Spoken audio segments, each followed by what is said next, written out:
For all I know, he may have been punished as a kid for having strong emotions. And, on the other side, maybe he was only praised for his accomplishments, right? Any feelings he had were shut down, but he can actually get some emotion from his parents or whoever he was raised by when he did good. And that, leads to him being very career oriented and very sort of accomplishment oriented. Hey everybody, before we start the show, I want to make a couple disclaimers. This show does cover a wide variety of topics related to mental health and life in general, and some of those could be sensitive for you. I want to simultaneously encourage you to be brave in consuming difficult content, but also respect and recognize your limitations. So please use your best judgment. I will never be offended if you need to skip a question or an episode entirely, but feel free to feel it out, check out the episode, and just see what happens. If you need to skip, that's okay, but feel free to give it a shot first. I also need to say that while I am a psychologist, I'm not your psychologist, and I'm not your therapist. This is not intended to be direct medical advice, and you should not use this as a substitute for professional help. So with those said, let's go ahead and get into the show.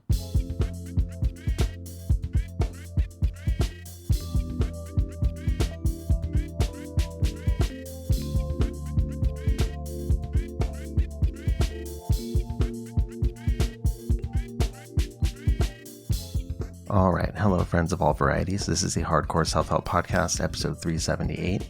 I'm your host, Dr. Robert Duff, aka Duff the Psych. I make mental health content for real people just like you. And today I have a question and answer episode. I have two really interesting questions from listeners like yourselves. Nothing too intense or potentially triggering here, but interesting stuff for sure. If you would like to send me in a question for the show, please send me an email to duffthepsych@gmail.com, or you can use the contact form on my website, duffthepsych.com. I have had some people email me recently asking, hey, where did the letters go? A couple parts of the most popular parts of my first two books, the anxiety and depression books, were letters to people that don't understand, letters to people that don't get it. And for, ever on my website, I had those letters there available for you to read through or download or print out.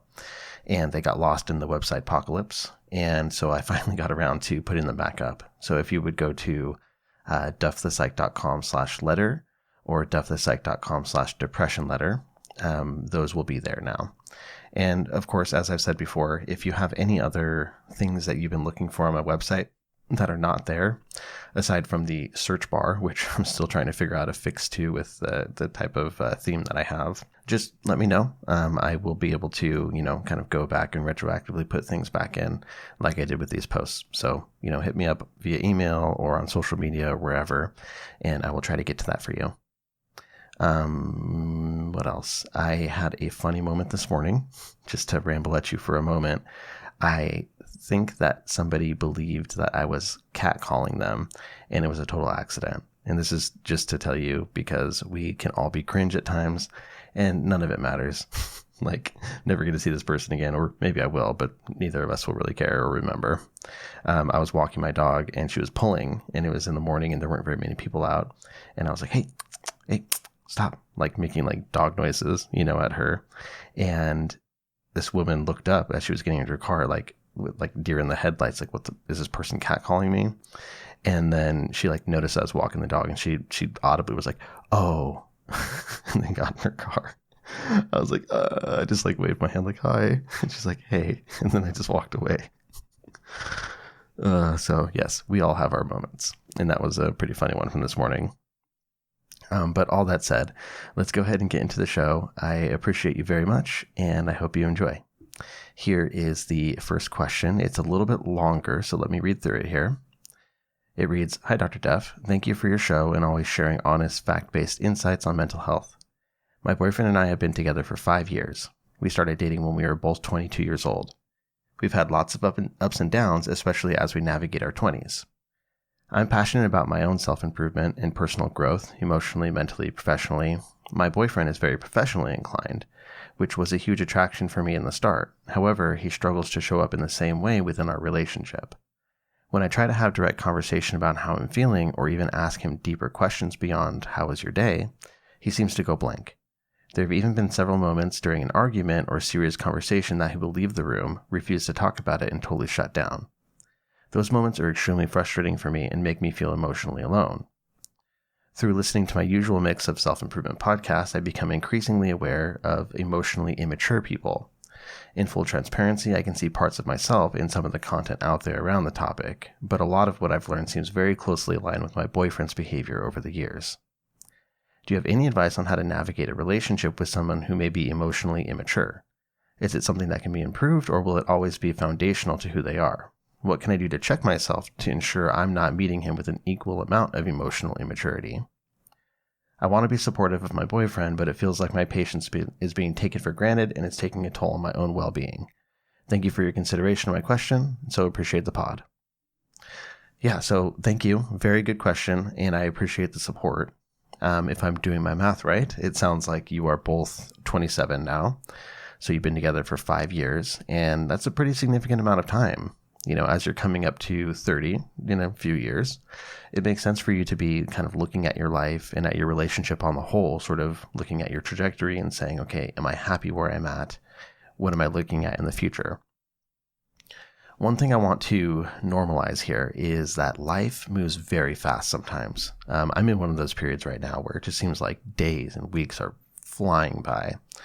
And so it might be easy for, people to say, okay, well, you've known each other for all these years. Why are you so surprised that he is still this way? And, there's some validity to that, which we'll talk about. But I also know from experience just how quickly your 20s can just escape you. So, with pursuing careers, learning how to be adults, and everything else you've been working on and living through, you might just suddenly be realizing the gravity of your situation in certain parts of your relationship. Even though you've been together for 5 years, that can go by in the blink of an eye. So, I don't want you to feel like you're doing something wrong in only recognizing this now or, really appreciating the gravity of it now. But, at the same time, you do need to be aware that what you're saying is that you've learned about emotional immaturity and that it seems very closely aligned with your boyfriend's behavior over the years. Right? So over the years, that means that this is pretty darn consistent. And, while people can certainly grow and change, this does indicate that at some level, this is a fundamental part of his personality, or at least it's a very, very sticky part of his personality. But, let's actually dive into the idea of changing a little bit more, because there are some situations where I think it would really not be reasonable to expect him to change in this way. For example, if he were autistic, he may not have the same way of relating that you do. And this could be more about a mismatch in communication and ways of understanding one another and ways of understanding emotional expression than it is emotional immaturity, right? If that were the situation, saying that he's emotionally immature would be inappropriate, right? That's not exactly what's going on here. So there are situations where that wouldn't necessarily be a reasonable expectation to really make a significant change here. On the other hand, I have worked with and seen many, many people over the years that have started from a baseline of having a lot of difficulty understanding and communicating their emotions that have eventually come quite a long way. One thing that I would be interested in is, what is your boyfriend's ability to understand the emotions that others are exhibiting? So if you were to ask him, how he thinks you feel about a situation that you encounter, I wonder what he would say, right? So if you were to be, taken aback by something or upset, you have some sort of reaction. I wonder what would happen if you said, I'm just curious, what do you think is happening for me right now?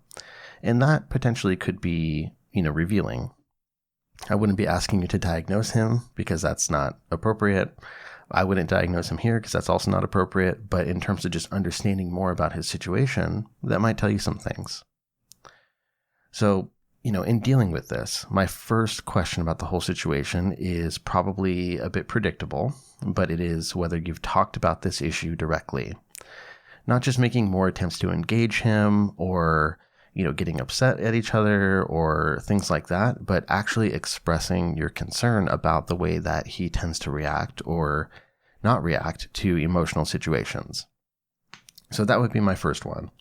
And as always, I would encourage you to try to lead with curiosity rather than accusation or assumptions. So rather than saying I'm having a hard time because you just don't seem like you're emotionally mature enough to have these difficult conversations, right? That would be very accusatory. And I'm sure you're not putting that fine of a point on it, but just as an illustration, instead you might say something like, hey babe, can I ask you something? I noticed that when we talk about things that are more emotional, it seems like you and I have totally different experiences. Do you notice that too? Or, do you feel like I'm off base in that? Right. So you check in on that. And then, depending on what he says, you ask for more. Can you tell me anything about that? Is it just me? Or is this sort of how you are with other people in general? Like, do you notice what I'm talking about? Have you ever been told this before? And again, just leading with curiosity, not saying you're doing something wrong, but help me understand what's happening here. There are so many reasons why somebody might not be in touch with their emotions, or why they may actually be, averse to the experience of having emotions or emotional conversations. For all I know, he may have been punished as a kid for having strong emotions. And, on the other side, maybe he was only praised for his accomplishments, right? Any feelings he had were shut down, but he can actually get some emotion from his parents or whoever he was raised by when he did good. And that, leads to him being very career oriented and very sort of accomplishment oriented. Wild guess, but, that could be part of the equation, right? Maybe also he's trying to avoid upsetting you, right? Maybe he knows that he doesn't have the same vocabulary you do emotionally, and he just doesn't want to say the wrong thing, and he figures it's best to disengage so he doesn't end up putting his foot in his mouth, right? I'm not sure, but if he doesn't know that this is something that you have been finding difficult, then he should know that. And you can let him know that it's affected you, that you felt alone and frustrated when you've been trying to have back and forth conversations, and then you feel like you're shut down about things that are important to you. And then I think it would also be important to ask him whether there's anything that you're doing on your side that you may not be aware of, right? Because from your side, it may feel like he's shutting down and just not really wanting to talk about emotions. On his side, maybe he feels like he's being interrogated, or that you're only choosing times to talk about these things when he already has too many other things on his mind and he just can't handle one more thing. So we will continue on with this question, but first I want to take a quick break and talk about our first sponsor today. Today's episode is brought to you by Air Doctor. So did you know that as Americans, in our superlative nature, we spend about 90% of our time indoors? It's quite a bit. And it's startling because, according to the EPA, indoor air can be up to 5 times more polluted than outdoor air, and sometimes, depending on where you're at, even 100 times more. We take around 20,000 breaths a day, which equals about 3,000 gallons of air that could be filled with allergens like pollen, pet dander, dust mites, all of those things I'm allergic to. And what can we do about it? Well, I'm excited to talk to you about a product that I really, really like. It's Air Doctor, and it's an air purifier that's not just any ordinary device. It's been on CNN, Money, ABC, and many more. It uses what's called an ultra HEPA filter. I do this every time. I don't know. An ultra HEPA filter, which is independently tested to remove 99.9% of tested bacteria and viruses. And it eliminates virtually 100% of particles as small as 0.003 microns. That's way smaller than the average pollen size. And the 3000 model can purify the air in a room over 630 square feet 4 times per hour. And it's equipped with whisper jet fans, which are 30% quieter than those in standard air purifiers. I think you will really like the sound of it. It makes a great noise machine if you like having that running while you're sleeping. And it's a very effective air purifier, the best one I've ever had. So Air Doctor comes with a 30-day money-back guarantee, no questions asked. If you don't love it, you just send it back for a full refund minus shipping. And then they have an exclusive offer for you guys, the listeners. If you go to airdoctorpro.com and use the promo code DUFF, you can get up to 40% off depending on the model. That's up to $300 in savings. So that's Air Doctor, AIRDOCTOR, pro.com. airdoctorpro.com, promo code DUFF to get in that special offer of 40% off. All right, let's get back to the episode. Now, one of the things to consider is that in these moments where you're having these talks and it seems like he shuts down, he may be feeling inadequate. He may be feeling embarrassed, or he may be feeling any number of difficult emotions, and that's what causes him to shut down. Maybe he knows that he isn't able to give you the kind of emotional support that you need, so he gets frustrated, he gets worried. Maybe what you're perceiving as shutting down is actually just him being mad at himself. Who knows, right? There are a lot of different possibilities, some of which I've run through here. And I know that it's ironic that, you need to communicate about your difficulty communicating, right? It's kind of hard to do that. But I think that you need to, and trying to start wherever you can and making it clear that this is something that needs to be addressed in some capacity, that would be important. If, expanding his emotional vocabulary is something that's important to him, therapy is a really good option there. It can be really hard for you as the partner to be the one to help him make these changes, since, you're the one that's on the inside, but a trusted professional can help him recognize and label his emotions more, and also give him a safe space to navigate them. And even better if this is somebody that he, looks for on his own and feels like they would be able to help him. That would be, a good head start in terms of building that safety and that trust in order to actually explore these things and, build those skills. Now, on your side, I'd say that it could also be useful to take a step back and try to understand the ways that he does communicate. It might not be primarily through language and feeling words, but maybe it's more through his actions. There isn't anything inherently less valid about those forms of communication, but they just aren't your way of operating. And you're feeling a desire for connection in the way that you like to operate and what makes sense to you, which is valid. But again, take a step back and look at that. Now, when it comes to how you can treat the situation when you feel like he's coming into a talk with, low empathy or low emotional literacy, I think that patience and remembering that you can always return to a topic later on will serve you very well. Even if he's too overwhelmed in the moment or you're not exactly getting what you're looking for, that doesn't mean you need to just drop it, but you can always come back to it. And you can come back to it multiple times, as many times as it takes. Sometimes kind of slow and steady is the name of the game here. He also doesn't need to be your sole source of emotional support and validation. Maybe your relationship is primarily one of care and nurturing through actions, and it's more the role of your close friends or your own therapist to support and validate your feelings. Again, so much comes down to trying to communicate and clarify. Does he feel close to you? Does he feel like this is actually an issue in the same way that you do? Does he think that there are any changes that need to happen within the relationship or on either side? What does he think would help your communication and day-to-day relationship improve? Lots of things to kind of figure out and questions to ask. But again, you want to start at the bottom and see, what it is that's going on here. And in the end, if you're simply coming to realize that you need, emotional validation and more depth to your conversations within your relationship, and those things really aren't optional for you, then this is something that you need to think long and hard about. You're not married. It sounds like you don't have kids, and that's not the end all be all of a relationship. You can certainly be committed and in it for the long haul without those things. But, there's nothing beyond the relationship itself that's really keeping you there. So, you do have an opportunity here. I'm not sure what your plans for the future are, but right now, this is a good time to be sort of taking stock and thinking about this. So I think perhaps this is something you'll want to address step by step, starting with pushing for more attempts at conversation and asking his perspective on this topic, right? Again, leading with that curiosity. And then expressing your concerns, right? Expressing them as clearly as you can. Then from there, maybe asking for change or making changes yourself as relevant. At that point, you might consider things like individual therapy, maybe also or instead of couples therapy, either one. And you might also direct him toward resources that have helped you. And if nothing changes or there's not a willingness to work toward progress, then maybe you start to consider, is this something that's actually fixable? So thank you for the question.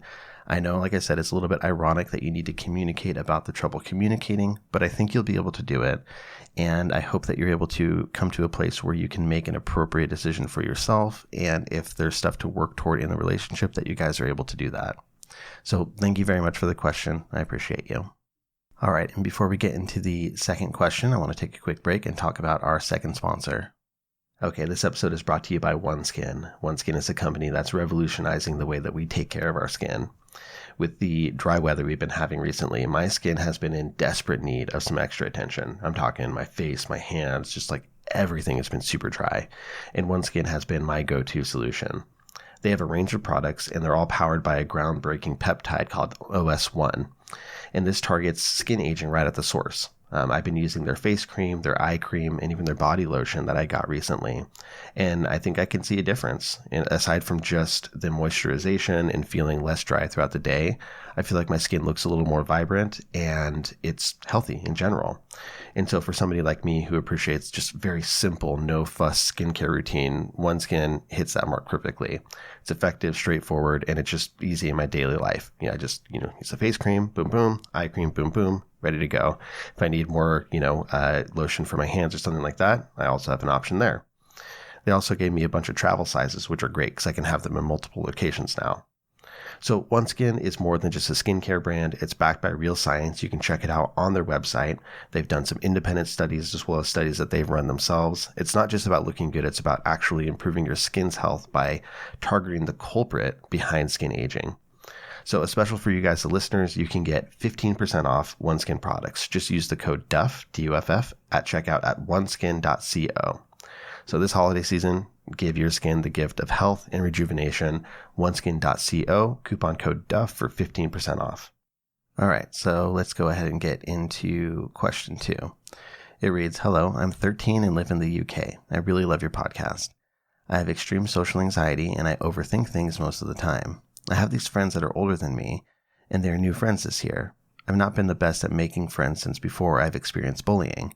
But I can't help feeling sad or jealous when my friends hang out with this other person constantly.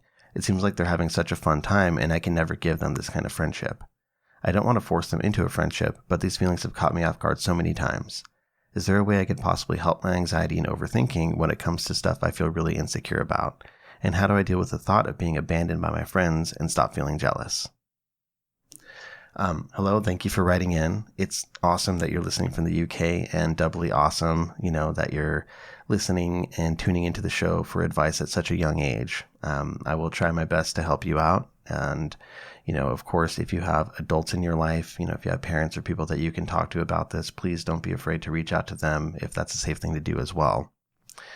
I'm really sorry that you've had to deal with bullying in the past. It's really a shame that people feel like treating you poorly is the best way to build themselves up.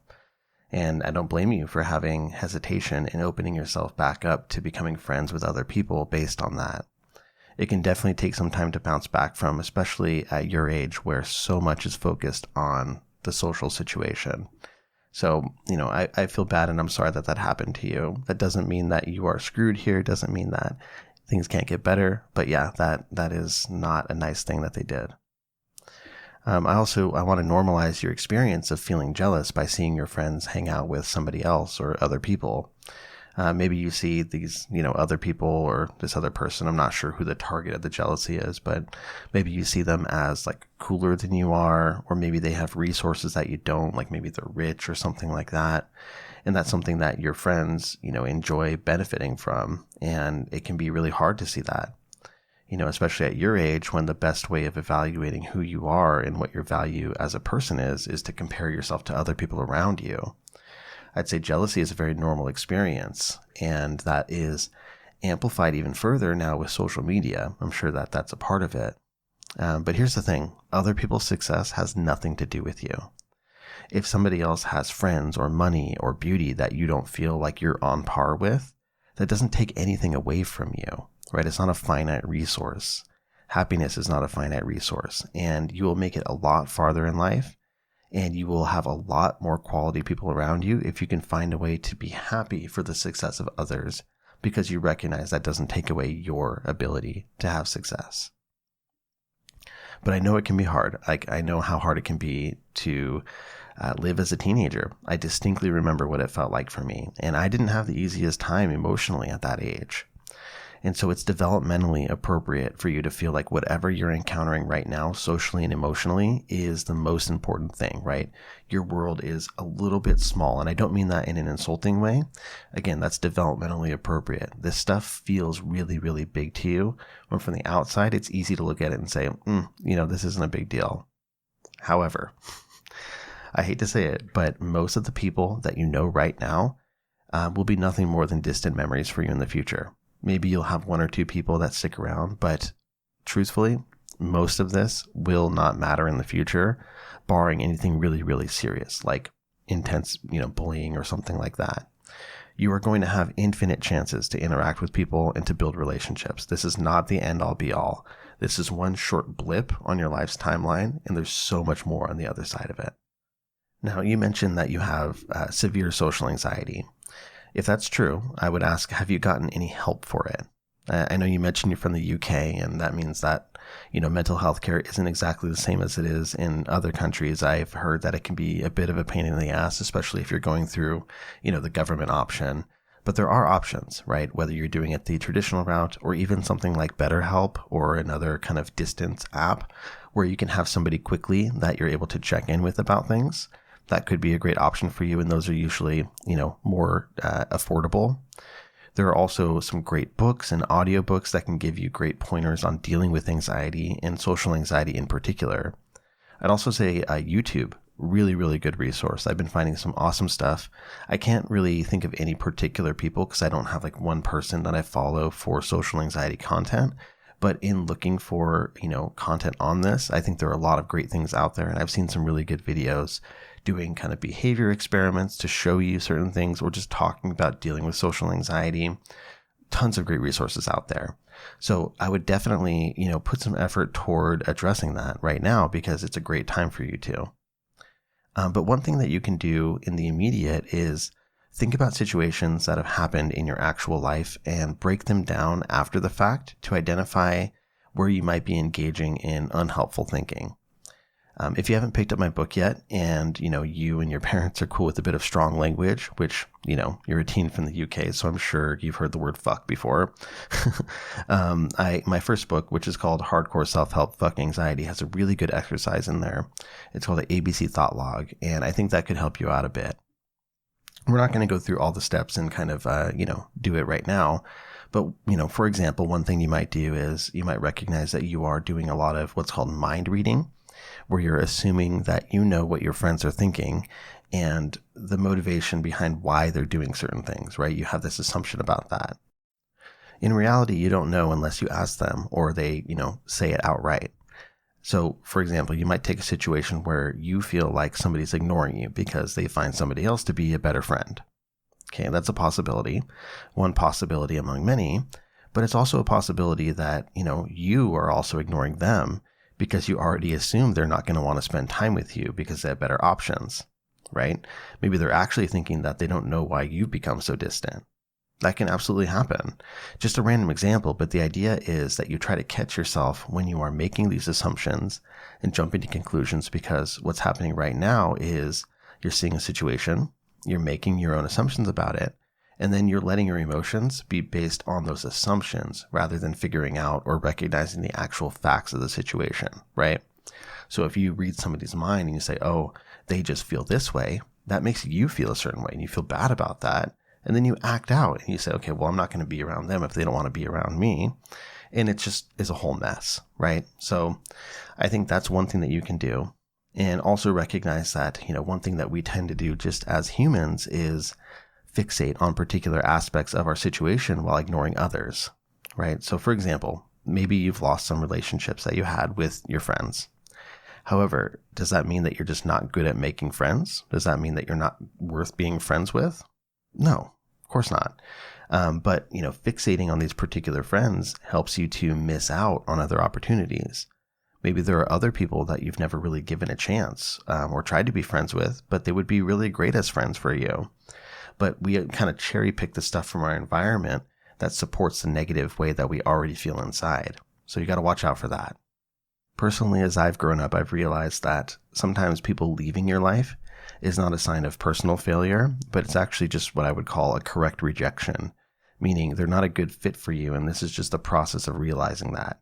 It may be hurtful in the short term, but it's actually what, is meant to happen or supposed to happen in the end. As I said, I've been a teenager before. I know what that feels like, but I obviously don't know for you what it feels like to grow up as a teen in the UK in 2023. So I'm not sure if you feel that you can be open with your feelings, or whether you feel like you have to bottle them up and, try to seem unaffected by things.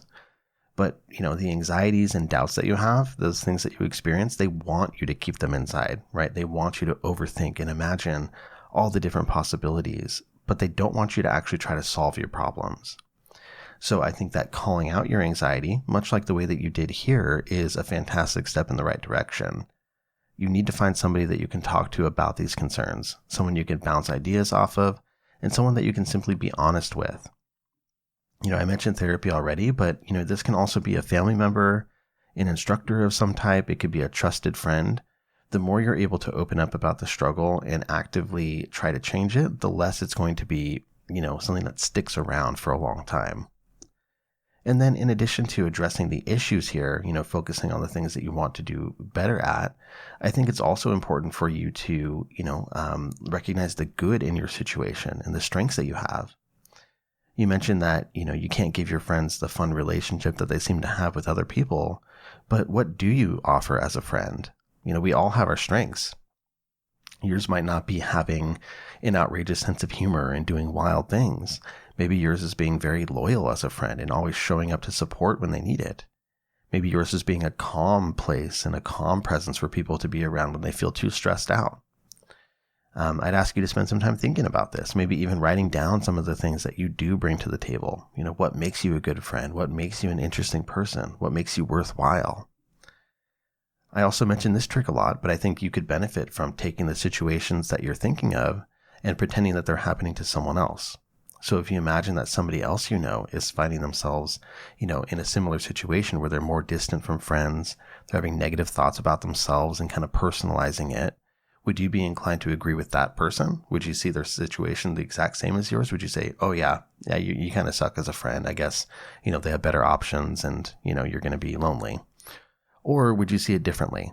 And if you did see it differently, how might you try to support them? Right? This is sort of just like that best friend trick, trying to put it externally so you can get a better look at it. But overall, I would ask, please have patience with yourself. I don't want to minimize the pain and anxiety that you're feeling, but these feelings are temporary and you don't have to believe them. You don't have to buy into them. You're young, you're resilient, and this isn't simply how your life is from now on. So by challenging yourself a bit, by looking for some feedback and resources, by recognizing that you have a long life ahead of you and that none of this will seem like it matters years down the line, I hope that things can get a bit easier.